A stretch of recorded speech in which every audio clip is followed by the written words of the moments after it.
What it do, Blurred Gang? It's your boy G Money back with another banger of a video today, man. And today we got the official news for Dragon Ball Sparking Zero Neo DLC, baby, which will be released next Thursday, July 30th, bro.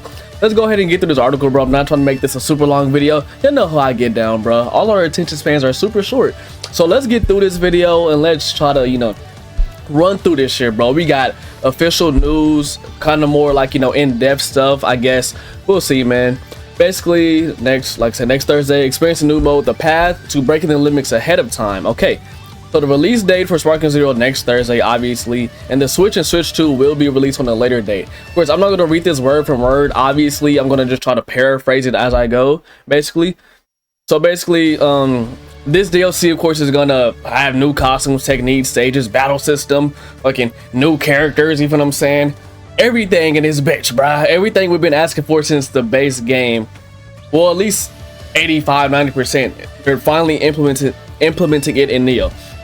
So basically, yeah, all that shit. So what is paths to breaking through the limits, basically? So if we were to describe it in one sentence, it would be a solo play mode where you explore mode, acquire items, and experience points through random events and battles. Raise your ultimate character. Bet. It retains the 3D battle action when you become a Dragon Ball character, while also incorporating elements that allow you to strengthen your favorite character. Basically, it becomes possible to create the ultimate super warrior like never before, like literally breaking the limits of Sparking. Crazy. And look, I saw this on Twitter. We actually got like a new menu for basically the fucking mode, I assume, right?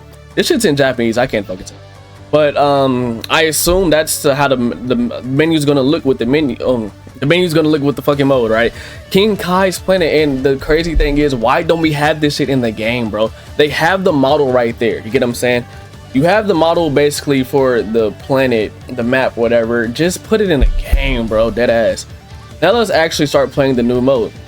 After selecting character, you could choose a difficulty for the mode. Basically, the higher the difficulty, the more experience points you can earn during gameplay. My first time I choose playing normal. Okay. If you're playing this mode, you're already somewhat familiar with the controls of Sparking, of course. But they said we encourage you to try strong difficulty. Okay, bet. Next, you move on to the rank selection screen. Here, you determine the range of Sparking power of the enemies will appear. Okay. For the SP, I assume. When you first play, you can only go to level 1, or where the SP ranges from 1 to 50. However, the selected level will unlock higher levels. Interesting. Okay, let me explain here. I like to explain SP.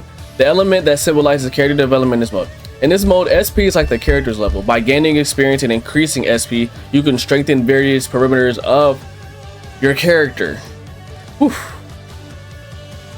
Interesting.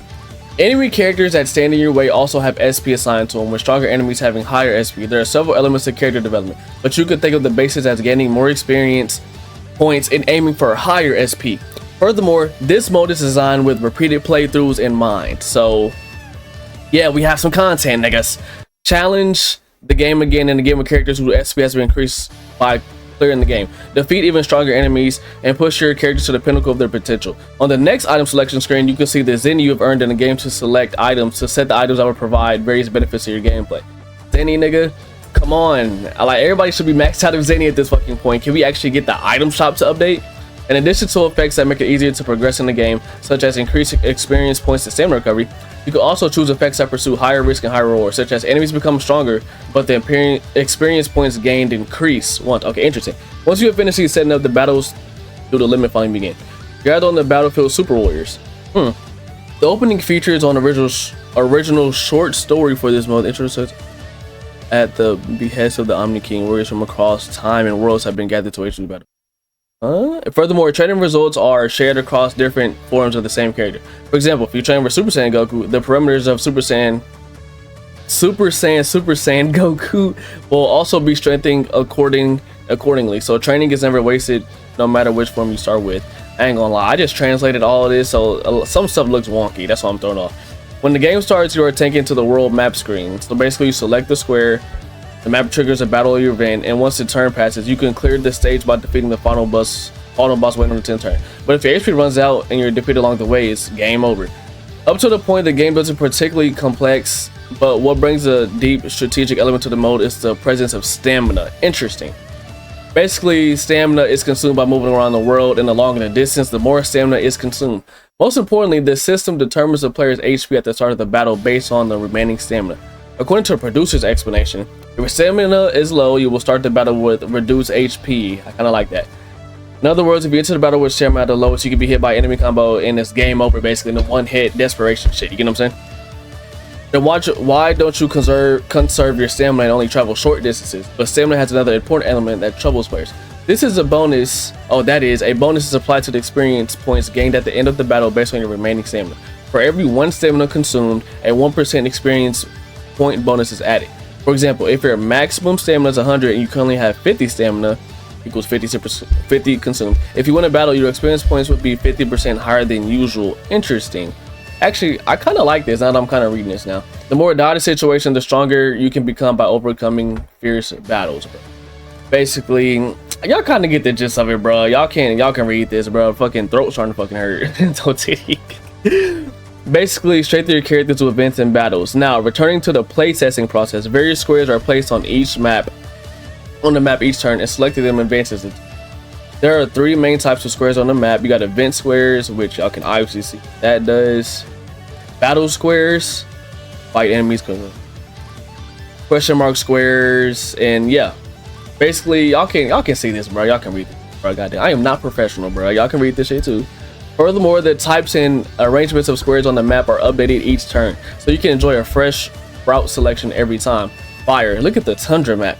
On the 6th turn, selecting an event square. Are we in Mario Party? Triggered a conversation with Master Roshi, who then bestowed upon the tips for fighting. Battle skills are positioned like performance items. While the main effect is fixed for each character that bestows it, it's up to the 3 sub effects are completely random in both content and level. Okay. Okay, cool. Okay, cool. Okay, cool. In Battle Square, you can basically enjoy thrilling battles against powerful enemies. Self-explanatory. Your SP increases each time you defeat an enemy and gain a certain amount of experience points. You can allocate the points you earn to strengthen your character's various parameters. Interesting. In the test play, I allocated, goddamn, all points to attack power up. You can customize your character by liking your raging or making the most of each character's unique characteristics. Okay. I think I get the gist of this shit now, bro. Damn. There are 3 mini bosses you could choose one based on each trait. If the enemy's SP is around your own, it would be displayed as a question mark in white. If it's slightly higher, it would be orange. If it's significantly higher, it would be red. Shit, allowing you to get an idea of the difficulty. Interesting. I like that. I ain't gonna lie to y'all, bro. This whole low-key long. Y'all can like pause the video, you know, as I'm looking at this. I kind of get the gist of it. Like I said in my other video, kind of feels like Dragon Sim but better. Like, if y'all get what I'm saying, from BT3. So special battles, various challenges are presented that retrieve the player's action. The challenge being encountered this time was watch out for the ultimate block. Alright, y'all can obviously see all this shit. I am hungry as fuck right now, so y'all can see this shit, bro. Y'all can pause the video, read this shit. Like I said, I get the gist of it. You know. Wait. Ooh, trump card for stamina recovery. If you run out of stamina before clearing the stage, how do you recover it? If you proceed into battle, you go recover it. But what do you say from a desperate situation? The Sentinel Bean in the item exclusive mode. And then basically the Sentinel Bean is often on purpose. I know instantly heals serious injuries and satisfies how much as we want. Okay, restores all your stamina, but of course the number of times you can use a Sentinel Bean is limited by the difficulty level. Obviously, like I said, y'all can read that shit. God damn. Of course, after clearing the game, you basically will get more Zenny. Okay, I can see that.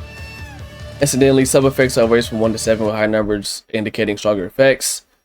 That's why I reach this. Okay. God damn. Long ass article, bro. I did not know this shit was this long. Like, y'all can see that shit right there. Y'all can see that shit. Battles between characters special limits are now possible. Yes. So basically, after doing all that shit, you can take your... Hey, that's live. You can take them online. You can take them in other modes, which is super cool, bro. Super cool. Additionally, you can grow your aura to emit while gaining energy will increase. But if you prefer the familiar usual size, you can choose a revert back. This is so fire right here. This is gonna look good with like Ultra Instinct.